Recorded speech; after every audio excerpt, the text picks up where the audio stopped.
mbokk yi xarit auditeurs yi salaamaaleykum ñoo ngi leen di nuyu kenn ku nekk ci sa tur ak sa sant boole ci di leen ziar di am mbégte di àndandoo ak yéen ci iRadio 90.3 kaddu gi di bàyyeekoo fii ci Ndakaaru may nuyu tey siyaare bu baax a baax Alaaji Ibou Fall salaamualeykum wa rahmatullah. Boubs maa ngi lay nuyu di nuyu waa kër kilifa kii xale bi Kandji di nuyu auditeurs yeeg internautes yeeg téléspectateurs yi Boubs kii nu mu tudd président de la république Diomaye Faye. Bassirou waaw am na problème. am na problème waaw. problème mu lan. man dafa am dama sanc nu mu tudd fans club biir kii Njagañaaw. fans club Ibou Fall Njagañaaw maa la wax lii de. non fans club Germain Ndione de moo ko fa samp. non fans club Ibou Fall moom du am Njagañaaw. dama ne la weekend bi kay. non Ibou fans club Ibou Fall du am Njagañaaw am na problème. du am Njagañaaw du am Ziguinchor. am na de samp naa daal sama fans club biir Njagañaaw. dugg naa ci 18 mètres am na coow. mais moom man maa koy défendre. léegi yéen waa 54% te dafa mel na ngeen wàññeeku. ma nuyu leen ba kenn ak kii juróomi loxo. amoo benn sondage bu lay wan ni dañuy wàññeeku. waaw mais dama. au contraire. def lu ma neex rek. au contraire dañuy renforcer wu. waaw su ma neexee ne leen yéen a ngi wàññeeku. non waaw doole parce que loolu xam nga sa xolu ki ñaan la. waaw ça va yéen a ngi wàññeeku daal. mbaa yaa ngi ci jàmm. ça va et toi. merci beaucoup Alaaji Ibou Fall damay njëkkee waxtaan wi di nga xam ni moom moo di jàlle d'abord Sénégal yëpp. ci ki nga xam ni moom moo di. Monsieur Mamadou Moustapha Ba nekkoon fi ministre des finances nekkoon ci li ñëpp seede un brillant intellectuel un grand monsieur un serviteur de l'État koo xam ni dafa liggéeyal lu dul réew mi fu mu mën a sa toll mi ngi liggéeyal réew mi jaar nag ci tàmbalee ci suuf ba yegg ci fi nga xam ni moom moo di ministre des finances nekkoon benn ministre des finances bu spécial et puis nekkoon ci un grand pédagogue di ñu boo koy xool assemblée nationale dafa doon wax ci chiffres yi maîtriser ko wax la fan la liy jógee fan la liy jëm nii lañ koy defee nii lañ ko jaaree lii la indi lii lay indi vraiment c'était un grand pédagogue un master des chiffres.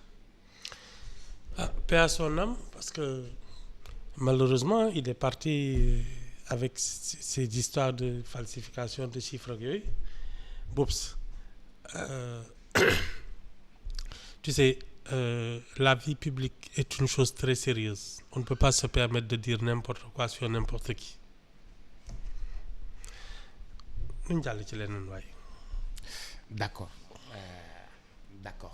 Alaaji Ibou Fall dellu siwaat ci ñi ngi ci biir campagne électorale bi ci biir campagne électorale bi dañoo gis ni maire dëkk yu bari dañuy raam ñoom ñëpp di dem Pastef di raam di dem Pastef mais dafa mel ni c'est moom daal koñ boo dem ñu ne la maire ba dem na Pastef loolu moom mbaa jàmm la xanaa nit ñi amuñu woon ay conviction.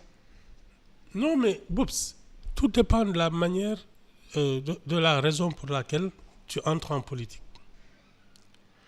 Boubs su dee yow tu te dis je vais en politique pour servir mon pays. Fekk yow am nga teraanga am nga jaar-jaar sonn ci sa réew moo la tax a jóg léegi-léegi sax dañ leen ne ñëwal tey li nga bañ ne vraiment àttanuma ko nit ñi ñoo ciy jàpp su dee nag wut teraanga moo la yóbbu ci politique fu teraanga ji nekk ngay dem. su fekkee wut teraanga moo la yóbbu ci politique. oui. fu teraanga ji nekk rek foofu ngay nekk. oui bu teraanga ji mag yow nekkee nee ci naa mag la sax fii la seule idéologie c'est le situationnisme wala waxuñ ko fi. non gëmuma la ba léegi. acca weddee goo ko fi. weddee goo ko fi. su la neexee nga bañ ma gëm mais weddee goo ko fi. léegi bu fekkee ni Macky Sall moo yor teraanga yi ci Macky Sall lay nekk bu dee Ousmane Sonko moo yor teraanga yi ci Ousmane Sonko lay dem. c'est comme ça que ça se passe.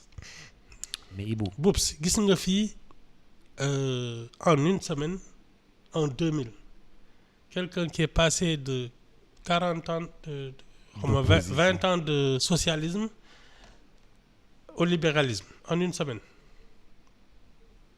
2000. Mbaye Jacques Diop. te dans la même semaine on avait incendié sa maison. Mhm. Hein? C'est ça le Sénégal. leen de mën naa la ko wax li mag ñi naan wëlbati ko mosul damm ndigu jaan. mais Ibou gis nga fourmilière. mais Boubs. Entre les gens qui vont à la soupe parce que ñoom ñooy séddoo teraanga yi seen biir. De toujours depuis le temps la classe politique ak yooyu ak les électeurs ñoo xam ne dañuy toog déglu seetaan ak yooyu il faut quand même se méfier c'est pas tous les leaders politiques qui partent avec leurs électeurs il faut se méfier de ça. L'exemple que je vais te donner pour man qui est le plus frappant c'est Idrissa Seck. En 2019 il a fait 20% de l'électorat il est arrivé deuxième. 2021 foog naa le rejoindre Macky Sall. Conseil économique social. Tu as vu le score qu'il a fait à la présidentielle 0, il faut se méfier de ça. Les gens là qui changent parce que les électeurs c'est pas pour ton beau visage tes beaux yeux c'est pas pour ça qu'ils votent pour toi dañuy am li ñuy yaakaar ci yow c'est-à-dire ñoom suñu nee ñun suñu mer kii moo koy faj nga xëy ba toxu te marotoo comme ñoom mais Boubs soo moytul tu vas faire 0, nangam %. Faut se méfier de ces choses-là ñi lay topp mooy ñi nga xam ne dañu sës rëkk ci yow te xam ne soo amee teraanga ñu taas ci sa barke comme on dit mais les autres quand ils se disent man situation bi moo tax may voté situation bi changé wul mais yow da nga toxu pour sa situation boobu changé il faut pas t'attendre à des miracles hein? Man de j'attends le résultat des urnes. Mais est-ce que vous avez vu combien sont-ils en 12 jours? Combien y a-t-il de ralliements? nu mu tuddati Macky Sall. waaw. La veille de son discours là bi mu naan je renonce à mes à ma kii. À ma candidature. À ma candidature. xam nga la veille la recevoir les élus locaux. Oui. Oui. Kan moo taxaw ne ku àndul ak troisième ak kiyam bi. troisième mandat génnal saal bi. waaw kan moo ko waxoon. du Mame Boye Diao. Mame Boye Diao. waaw après fu mu mujjee du mu ngi Pastef actuellement. Voilà. C'est exactement ça le Sénégal.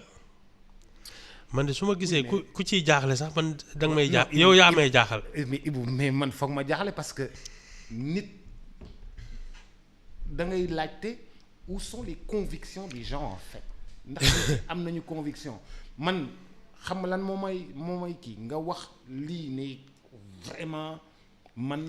Boubs, nous avons un problème culturel avec l'exactitude et la vérité. Musuma la ko fi wax. lii mës nga ma ko wax. jeex na. mais que lan ngay dégg par dañu am exactitude maanaam. mais Boubs, la vérité les convictions les principes c'est un problème de rigueur et d'exactitude man nii laa mel lii laay dox du ma ko wàcc c'est ça. mais da nga bëgg wax ni suñu politique yi wala bokk suñu nit ñi ñu yaroondool ñu bokk meluñu noonu. waaw on est comme ça. ñun c'est très sénégalais. chaque jour mën nañ changer. Ah oui. Oups, attention. Tu sais pourquoi ni comment ça s'appelle Iba Der Thiam. xam nga dañ ko fi dénk comité pour l'histoire générale du Sénégal mënul génn. ba léegi mënul génn. dafa mujj di wër kër yi ku nekk naan ko non histoire bi nii lañ koy kii bindee. alors que c'est l'histoire. xam nga l'histoire c'est une science. c'est une science alors que c'est l'histoire waaw. waaw mais dañu mujj ne non kenn mënu ko bindee nii. À ton avis à cause de quoi. le comportement des familles là pendant la colonisation. Personne ne veut qu'on écrive ça. Le comportement des oui. lu tax ñuy bañ ñu bind histoire bi. ku ci ne xam nga li sa maam def. c'est pas nouveau. sa maam dafa àndoon ak tubaab bi. ah. lëkkaloog ton tubaab avis. bi dóor ñu ci def. Je te dis. sa maam dafa ànd ak tubaab bi. Je te dis. lëkkaloog tubaab bi. mais Boubs ñun Note on ñu ci def. célèbre les anciens combattants les tirailleurs sénégalais. Oui. Ces gens-là ont maintenu la puissance coloniale. Ils étaient au service de la France contre les Sénégalais. Et nous on les célèbre tous les 4 Ouais, avril. mais on est obligé de les célébrer. Ibou. À cause de même cause de même. Ce sont des collaborateurs de la puissance coloniale. ñoom si ça ne dépendait que personne ne serait indépendant. Ils se sont battus au Vietnam, ils se sont battus en Algérie contre des gens qui réclamaient leur indépendance. Ouais, mais ils se sont battus Non, malgré eux. Ils se sont battus malgré eux. Malgré eux, ils étaient salariés. moo tax bi ñuy naan affaire u caaro yi ma ne la c'est une affaire franco-française suñu yoon nekku ci ngeen di xam di ximi seen affaire la. Non Ibou nag yow moom da nga xaw a compliqué xam nga yow est-ce que doo homme de gauche. duma non Boubs on se raconte des histoires nii la ñu mel ñun ñëpp c'est dans notre ADN. En tant que Sénégalais. Ah oui loolu moom ku mu bett sax da nga fi yàggul. ñu ne histoire bi duñ ko bind. ah wala bind nañ ko. ñu kenn mënu ko génne. kenn mënu ko génne. Demande pourquoi les gens ne peuvent pas publier l'histoire du Sénégal, l'histoire réelle scientifique. Du génn. Ce sont ces descendants qui sont là ñoo fi nekk de. seen ay doom ak seen sër ñoo nekk seen politique bi. ay bàyyi ma waay. ay sët ñoo fi ne de. même comportement yi ñu amoon ak colon bi. c'est exactement moom la ça ñuy def nii. exactement waaw mais Ibou kon ñun loolu dañ ko doon rek. ah yow loolu ngay wax ndànk. ah. su ma gisee kuy werante loolu sax man nag may jaax. ah Ibou man dama koy werante de parce que man lii man xaw ma ko man lii nii. Ce sont les descendants des tirailleurs et des anciens combattants ñoom ñoo nekk nii. donc lii amoon jamono yooyu. c'est exactement la même chose. tubaab bi ñoo am doole ñëpp fàq wuti ko. di ko tóojal. ah léegi ñun sax on parle français. c'est ça. mais Ibou ñi leen di accueillir dañu ne woon bugguñu lii bugguñu kenn ñëw ci ñoom. c'est la même engeance. Les gens qui sont allés au pouvoir. Ils sont allés à la soupe. C'est tout. Tout le monde dem toog ci nguur gi. C'est ça, aller à la soupe. waaw mais ñoom ñoom dañ ne woon bugguñu ku nekk na nga toog. ku nekk na nga toog xam nga ñoom lan la ñuy bañ. réellement xam nga ñoom lan la ñuy bañ réellement fi mu nekk nii. seen nguur bii jeex. Ibou ça c'est normal il faut défendre. waaw il faut à n'importe quel prix défendre ça. waaw ça a un prix. ça a un prix. Oui. li ma doon bañ démb dama koy nangu. Oui. li ma doon bañ démb dama koy nangu. Oui si tu veux rester au pouvoir. Oui. Ça a un prix. mais pourtant mun nañu kon ça veut dire que ñi dem fekki garder wuñu seeni principe ñi ñu fekk si garder wuñu seeni principe. nee naa la ce sont les descendants des anciens combattants. Les tirailleurs ñoom la de. C'est pas autre chose. Les descendants des tirailleurs ñoo nekk ni.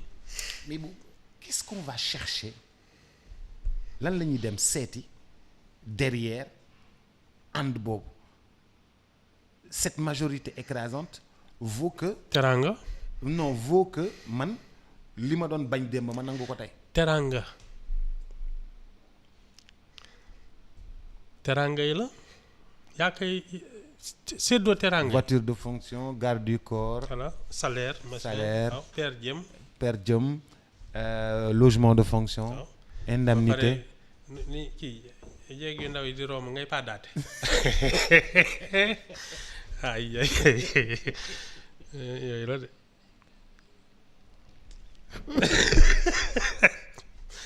donc la. jéeg yu ndaw yi di romb ngay pàdd. ngay bu da ngay découlé. wala de sol costume muy melax.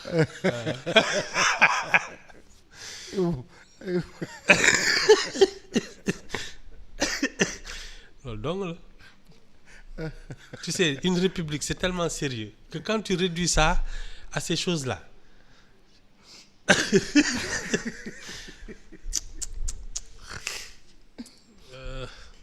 ñun man su ma gisee. mais est-ce que kon ñun mesurer nañu la gravité wu fonction yi nga xam ne moom la ñuy am dans notre vie. Non. Ou dans la politique. Non. Tu sais, et pourtant mës naa ko fi wax xam nga ñun ce qu'on ne mesure pas c'est la valeur de la vie humaine. Parce que. fonk nit. waaw fonk nit dundu fonk bakken. fonk bakken. parce que soo ko xamee bubs doo fooye santé publique doo fooye éducation doo fooye bien public. Est-ce que du Senghor moo doon ni à propos des Sénégalais que dërëm jigéen ak daraja moo leen tax a jóg. dërëm jigéen ak daraja moo leen tax a jóg. C'est ça, il y a pas autre chose. alors que da nga war a. C'est tellement sérieux de construire une nation parce que c'est ce que nous allons léguer xam nga ñun dañuy naan ñoo moom mais moomuñu dara dañu dénk. xam nga. Nous avons reçu un héritage de nos parents. On doit le transmettre enrichi maanaam yow tey su doon dërëm lañ la fi bàyyil. sooy jàllale junni nga war a joxe. J'ai pas compris. dama ne la yow soo doonee dërëm. soo donne si tu hérites de 100 francs. waaw soo donnee dërëm. waaw nga donn ko ci sa waajur. waaw dañ la dénk dërëm. parce que da nga ko war a jàllale ci say doom. ci say sët. ak say sët. ñooñu junni nga leen war a jàllaleel. bu ñu jox la dërëm nga def ko junni bàyyi ko fi. c'est ça sa doom ñëw def ko ñaari junni. sa sët ñëw def ko juróomi junni. sa sëtaat ñëw def ko. fukki junni c'est ça la différence entre les pays occidentaux et nous. lan nga bëgg wax foofu. Le progrès développement. waaw waaw c'est ça la différence. dañ koy bâtir. ñun génération bu dañuy jox dërëm. ñu jàllale fistin ñoom da nga leen di jox dërëm ñu jàllale junni. puso bi dafay réeree ci suñu loxo. c'est ça. puso bi ñu nasee war a nasee réew mi. c'est ça ñawee ko réew mi. c'est ça exactement. ah c'est dafay réer ci suñu loxo. c'est ça c'est ça y a pas autre chose. C'est malheureux mais c'est ça. may ma tëj chapitre loolu nga xam ni moom moo di jóge fii dem fee yaakaaroon naa ne ñii duñ leen accueillir yaakaaroon naa tamit ni ñii duñu dem. On a fait pire que ça. Boubs, en matière de trahison yooyu on a fait pire que ça dans l'histoire. C'est exactement l'histoire du Sénégal qui se répète amul leneen. Ce sont les enfants des tirailleurs.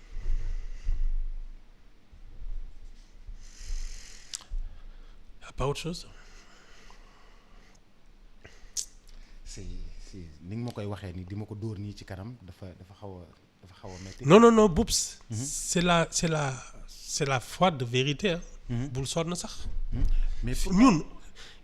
Boubs système xam nga dañu ne dañuy xeex dans système notre bi. histoire dañuy dindi système est-ce bi que mais tu as un repère ñi nekkoon ci système bi ñëpp ñëwaat nañu dugg ci biir. est-ce que nous dans notre histoire tu as un repère de quelqu'un qui est resté sur ses principes qui n'a jamais collaboré avec la puissance coloniale amul bul sonn sax li tax on ne peut pas publier l'histoire générale du Sénégal tout le monde le sait non bul sonn sax. bañ ñu wax kenn ne bi tubaab bi ñëwee seen kër sa maam daa jébbal. neexul a dégg mais nag tubaab bi da daan dóore nag. ak di pesaate non ak di la sotti ay. jaruloon sax muy indi la ci diggu penc mi. jaruloon sax sotti la farine sa kaw bopp. jaruloon sax muy dóore. ñi ñoo mel noonu rek ñi ñoo mel noonu rek. dara on est comme ça mais pourquoi et puis tu sais quand je dis le Sénégal c'est pas un pays africain c'est un pays en Afrique yeneen africains yi lu tax ñu jéppi ñu à ton avis c'est quoi ñoo doon ànd ak tubaab bi ñun ñoo doon ànd ak tubaab bi c'est ça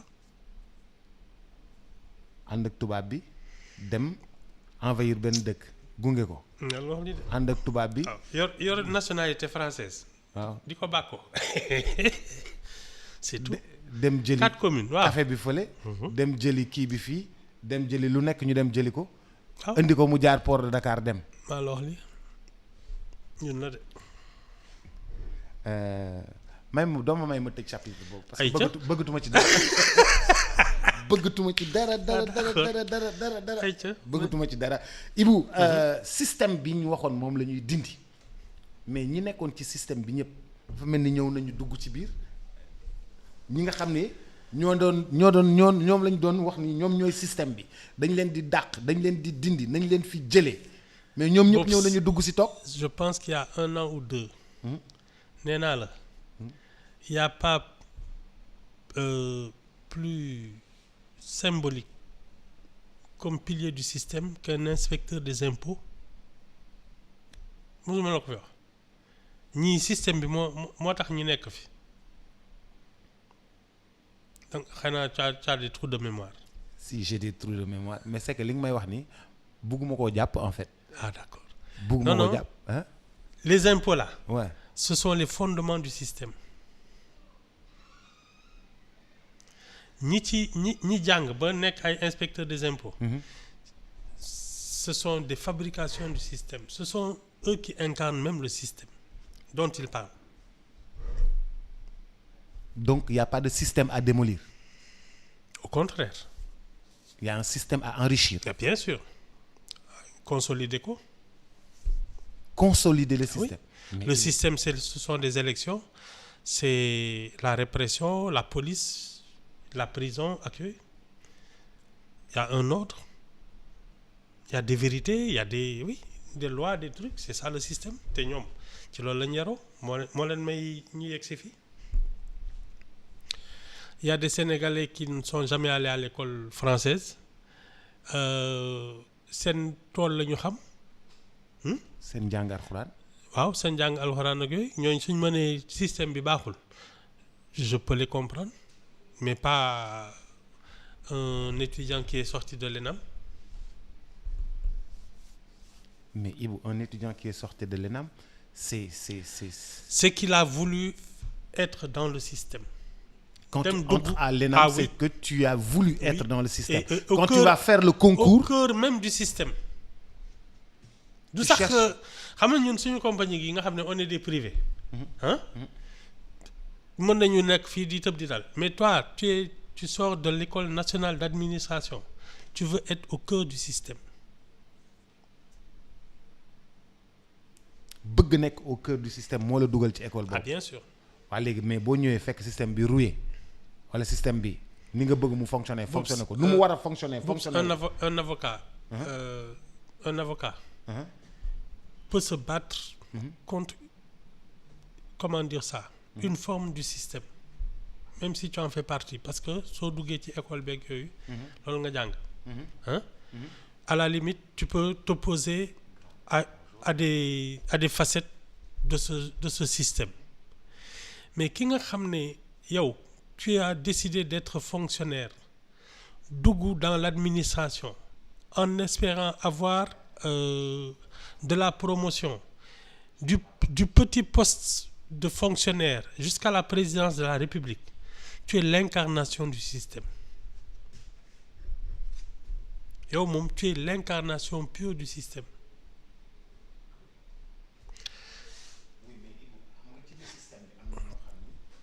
C'est des gens émérites. Non, ça veut pas dire qu'ils sont malhonnêtes ak yooyu. C'est un système qui fonctionne comme ça. Tu es d'accord avec ou tu es pas d'accord avec. xam nga li ma la wax. Il s'agit pas de le juger. xam nga man du ma fi nekk naan système bi dañ koy changer. C'est juste ñi dugg ci école système bi moo ñoo ne système bi baaxul. su leen neexee waaye de moo leen jig.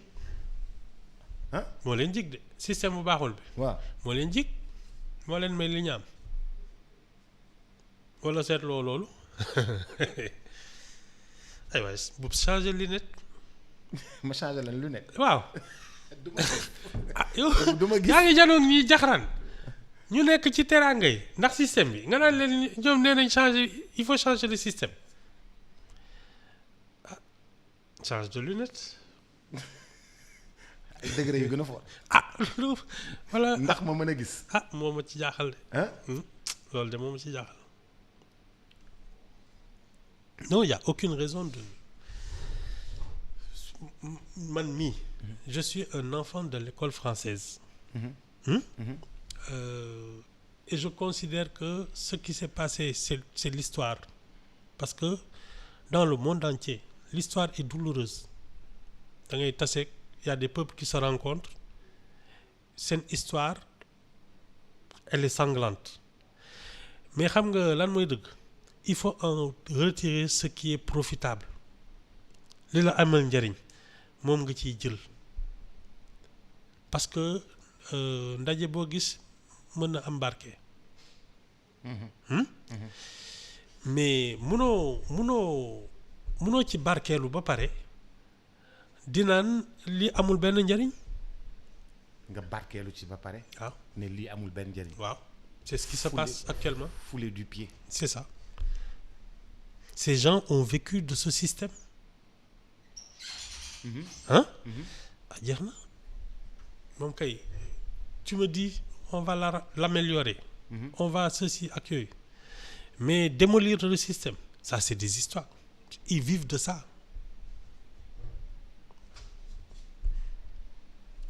Ibou démb Bougane dafa doon def conférence de presse. bu mag a mag bu mag a mag a mag et puis ci waxtaan wi mi ngi wax ni nu mu tuddati ci waxtaan wi mi ngi wax conditions yi nga xam ni moom lañ ko jàppee. rapport bi nga xam ni moom la gendarmerie bind. wax ni moom da doon forcer barrage te moom daa wàcc di dox wàcc na ñëw leen ñu dox bàyyi fa seeni oto ñu jàpp leen yóbbu leen. Tout le temps on a des problèmes ces temps-ci avec comme tu disais l'exactitude. Comment les choses se sont passées avec la gendarmerie. C'est arrivé avec Sonko, c'est arrivé avec Bougane.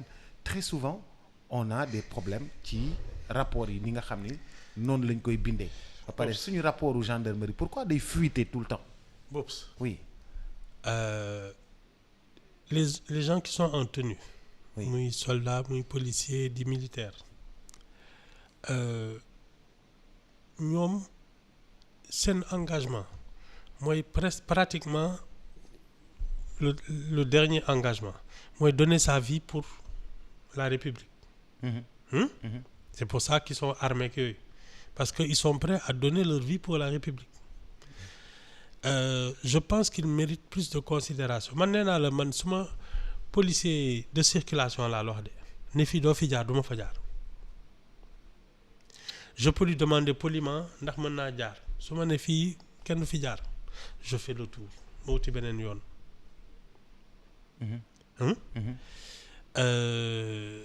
Ousmane Sonko il y a 2 ans il défiait les forces de l'ordre. Aujourd'hui il en profite. La République reste ce qu'elle est.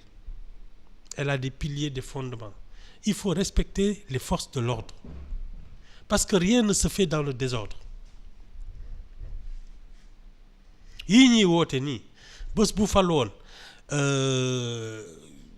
du nangu ku manquer de respect à la République.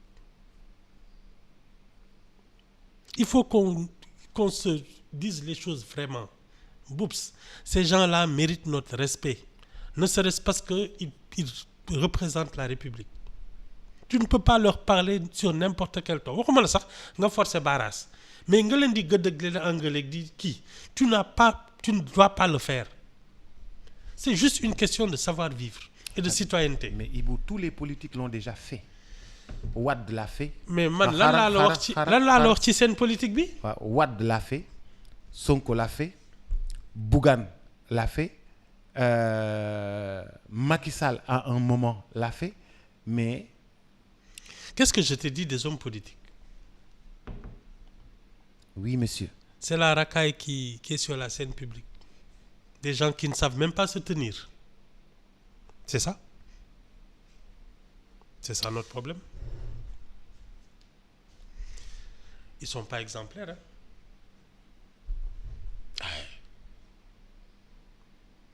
Ils sont pas exemplaires. Les hommes politiques ne sont pas Non. exemplaires. Non. Ouais, toi aussi. Seen laisser aller. Leur propos. Gis nga ñoom li ñuy werante sur la place publique.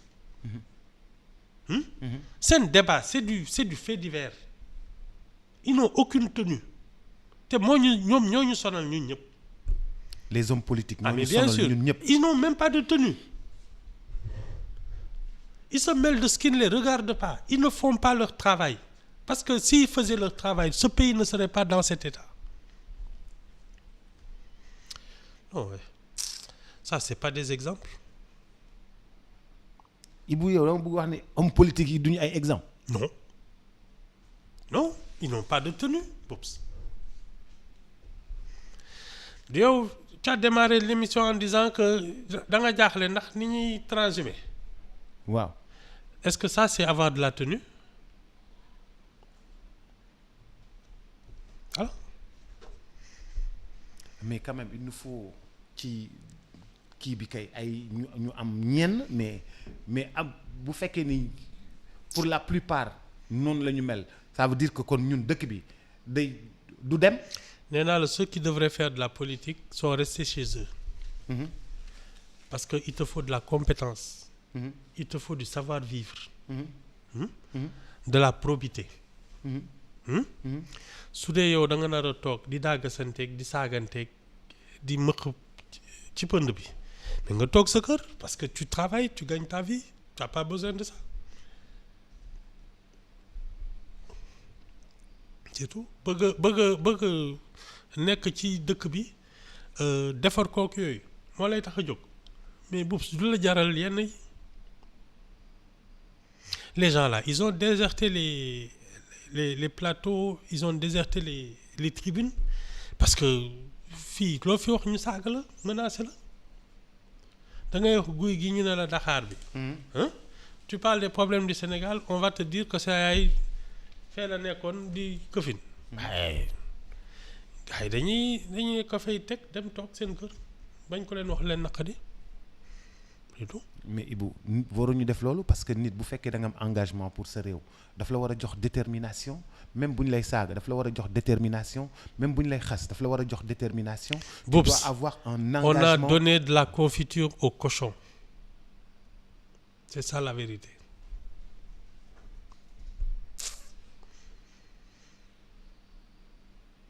C'est pas autre chose. On a donné de la confiture au cochon. Ceux qui font de la politique ne devraient même pas parler en public. Et c'est pas autre chose.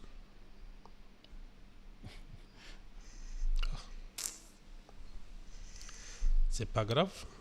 yow man de kon bu ñu ñëwee politique man su fekkee ni dama bëgg servir dëkk bi su fekkee ni dama am ay conviction am ay engagement am bëgg ne réew mi dama ko bëgg defar te nii laa ko bëgg defaree il faut que ma jàpp ci malgré am naa man li may am. ba pare Non, tu es pas obligé de faire de la politique parce que je pense que le premier geste de citoyenneté c'est au moins de travailler et d'éduquer ses enfants. Oups. Travaille parce que quand tu travailles tu crées de la richesse tu crées des emplois tu xam nga éduque tes enfants en attendant que lii pënd bi wuri parce que ñii jaruñu xëccoo li fi nekk jarul xëccoo Oups. Je pense que les Sénégalais doivent se ressaisir et se mettre au travail parce que gis nga bés bu ñu liggéeyee ba seen ñaq am njariñ dëgg politiciens yi duñ leen yàpp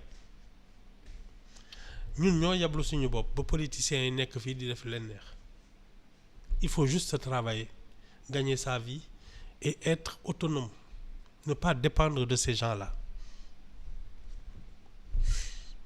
mais Ibou xam nga ne pas dépendre de ces gens là yow da nga ñu koy wax mais mu yombul ñu mën a bañ a dépendre des politiques nous ne pouvons pas ne pas dépendre des politiques parce qu'en fait c'est les politiques qu'ils mettent moom mooy tax ñun ñu mën a dund normalement. non politique yi ñuy développé mooy tax ñun ñu mën a dund. c'est ça bu fekkee ni politique gu santé bi baaxul ñun du ñu mën a dund du ñu mën a faju normalement bu fekkee ni politique économique bi baaxul ñun du ñu am ay revenus bu fekkee ni politique fiscale bi baaxul ñun du ñu mën a nekk à l'aise bu fekkee ni y a beaucoup de choses yoo xam ne dafay dépendre si ñoom en fait. c'est ça l'erreur c'est de croire que c'est nous qui dépendons d'eux. Oups, dans un pays normal wax naa la ko fi waxaat ko c'est l'économie qui fait la politique. C'est les gens qui travaillent qui décident de qui doit faire de la politique et quelle politique il doit appliquer. D'abord parce que c'est la majorité qui vote. Ensuite, la politique c'est l'orientation de nous ce que nous produisons. C'est-à-dire que ñun tey suñu toogoon disons-le comme ça ñun ñëpp ñuy bay gerte. Xam nga ban politicien moo ñu arrangé. Ki mën a jaay gerte gi. ki am relation wu jaay gerte gi ci àdduna bi ci njëg yu baax. waaw. ba pare xam lu mu naka la ñuy yokkee suñu koom-koom loolu mooy politicien bu ñu arrangé c'est pas l'inverse. Toi tu as l'air de dire politicien bi mooy ñëw nañu yow yéen lii ngeen bàyyi leen ma wuti xaalis après ma leen di wiccax ay aide ak ay subventions. Ñun loolu moo ñu dal c'est l'inverse qui devrait se produire c'est-à-dire ñun ñuy liggéey ba suñu ñàkk jariñ ñu ne ñun suñu ñàkk fii la jëm ay école lañ ci bëgg ay hôpitaux ay tali ay lii ay lële mais su dee dañu toog di nelaw ba suñu bëggee hôpital wala tali wala école dañ koy lebbi ñëw indi ko keneen tabaxal ñu ko effectivement on n'a rien à dire mais su dee ñun dañuy ñax ba suñu ñax am njariñ nar a barkeel ñu ne ñun fii lañ koy nii la suñu xaalis nii lañ koy defee benn politicien du ñu ñeme ce sont les Sénégalais qui se sont laissés aller c'est pas autre chose et on a les politiciens qu'on mérite. Dans un pays normal, c'est l'économie qui fait les politiciens. Tu as vu aux États-Unis quand tu veux être candidat ñi cotiser. ci la ñuy xamee ndax yow da ngay dem wala demoo ñuy joxe seen xaalis les privés c'est ça. benn jour ñu dajale 10 millions de dollars pour candidat bi. fii sooy meeting. da ngay woo gars yi ne leen daa leen may t-shirt jox leen 5000 dugal leen ci bus. di ngeen añee ceebu ginaar ak benn assurance tu as du bétail. Ibou changé na nag léegi nag moom gars yi dañuy paas. léegi 10 000 la ñuy joxe. dañuy ñëw ci meeting ay bu léegi changé na nag. non changé na gars yi dañuy paas dañuy dagg ticket paas. ça n'a pas changé dañ ko rafetal rek ça n'a pas changé. Transporter des militants di leen jox ci suuf nii. Ça n'a pas changé. mais Ibou kon amuñu chance génn ci li ñu nekk nii yow jafe-jafe yi ñu nekk nii. nee naa la kuy defar dëkk bi du ñu neex. il faut un vrai chef. mais Ibou arrêté yow tamit chef kay am nañ ko. anamu. Ibou arrêté donc. Mbadou président bi ñuy naan c'est le collaborateur du premier ministre. benn considération bu ma dugal ci dara ki nga xam ne dafa sanc fans club considération biir village am. yow xam nga ni Ndiaga Ñaaw doo fa am fans club. am na de. yow xam nga ni Ndiaga Ñaaw. wala boog même boo fa amee fans club tam doo fa am doole. baax na Ndiaga Ñaaw doo fa am doole de bu soobee yàlla. baax na dinañ la contre dinañ la guerre dinañ la pousser dinañ la repousser ba nga dem taxaw ci national bi. man daal am samp naa fa sama ndënd waaw ba xam. waa Barale du ñu am dara Ndiaga Ñaaw. waaw ba mu jot. waa Barale. mënuñu am dara Ndiaga Ñaaw. waaw ba mu jot. ba mu jot man de samp naa fa sama ndënd daal. waaw maa ngi koy nuyu nag. dimanche daal la ma woo. ne ma daal wër na wër. ba jot sama numéro nag. waaw samp na daal sama drapeau biir Ndiaganiao Germain Dione la tudd. maa ngi tiitaru nag yow ngay tiitaru. maa ngi tiitaru moom jar na tiitaru. du ma tiitaru 18 mètres pour président kay soo ci. à 18 mètres de chez lui. Ibou wàcc nga ba suba ak jàmm. wàcc nga ba suba ak jàmm. ba suba waxtaan bi neex na et puis da ngay waxtaan da ngay jàng da ngay comprendre da ngay déglu da ngay am histoire da ngay am politique da ngay am société da ngay am lépp ci biir waxtaan wi di ko gërëm bu baax a baax di ko sant Ibou ba suba ak jàmm. ah waaw ba suba ak jàmm c'est un plaisir partagé. laaxu sow ak laaxu nëtëri bu la gënal. ñaar yëpp damay waraax rek. ba suba ak jàmm jàngeen jëf.